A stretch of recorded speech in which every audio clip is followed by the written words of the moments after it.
தமிழ்நாட்டில் தற்போது இருக்கக்கூடிய மிக மூத்த அரசியல் தலைவர்களில் ஒருத்தராக இருப்பவர் தான் பாமக கட்சி நிறுவனரான ராமதாஸ். அரசியல் தளத்தில் ராமதாஸ் அப்படின்னாலே அறிக்கை, அறிக்கை அப்படின்னாலே ராமதாஸ் அப்படின்னு சொல்லக்கூடிய அளவுக்கு அவருடைய அறிக்கைகள் ஒவ்வொன்றுமே ஆட்சியாளர்களால் கவனிக்கப்பட்டு வந்துட்டு இருக்கு. அவருடைய 87வது பிறந்த நாளில் அவருடைய வாழ்க்கை வரலாறு படமாக எடுக்கப்படுது அப்படின்ற அறிவிப்பை படக்கூட அறிவிச்சிருக்காங்க.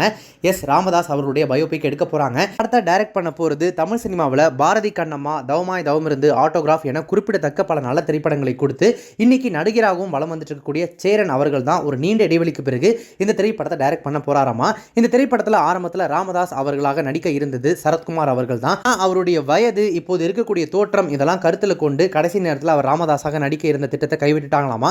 இப்போ அவருக்கு பதிலாக இந்த திரைப்படத்தில் யார் ராமதாஸாக நடிக்க போறாங்க அப்படின்னு பார்த்தீங்கன்னா, பிக் பாஸ்ல டைட்டில் வின் பண்ணி ஒரு சில திரைப்படங்களை நடிச்சு ரசிகர்கள் மத்தியில் பிரபலமாக இருக்கக்கூடிய ஆரி இருக்கார் இல்லையா, அவர் தான் இந்த திரைப்படத்தில் ராமதாஸாக நடிக்க இருக்காராமா. ராமதாஸ் அவர்களுடைய 87வது பிறந்தநாளை முன்னிட்டு இந்த படத்தினுடைய அறிவிப்பு வெளியிட்டது மட்டும் இல்லாமல் ஆரி அர்ஜுனன் ராமதாஸாக கெட்டப் மாற்றி நிற்கக்கூடிய அந்த ஃபர்ஸ்ட் லுக் போஸ்டரோட படத்தினுடைய பெயரான ஐயா அப்படின்றதையும் அறிவிச்சிருக்காங்க படக்குழுவினர். ஸோ இந்த ஐயா படத்தின் கதையானது ராமதாஸ் அவர்களுடைய ஆரம்ப கால வாழ்க்கை, அவர் நடத்திய கூட்டங்கள், போராட்டங்கள், அப்போது எதிர்கொண்ட சவால்களை மட்டுமே விவரிக்கிறது. இன்னும் சொல்ல போனால் 1980-90களுக்கு இடையேயான அவருடைய பயணத்தை சொல்கிறது.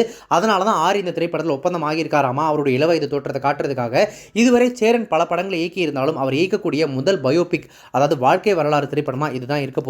விடுதலைக்கான போராட்டத்தின் வரலாறு அப்படின்னு சொல்லிட்டு ஒரு டேக்லைனோட வெளியாகி இருக்கக்கூடிய ஐயா படத்தினுடைய ஃபர்ஸ்ட் லுக் போஸ்டர்ஸ் இப்போ சோஷியல் மீடியாவில் வைரலாக போயிட்டு இருக்கு.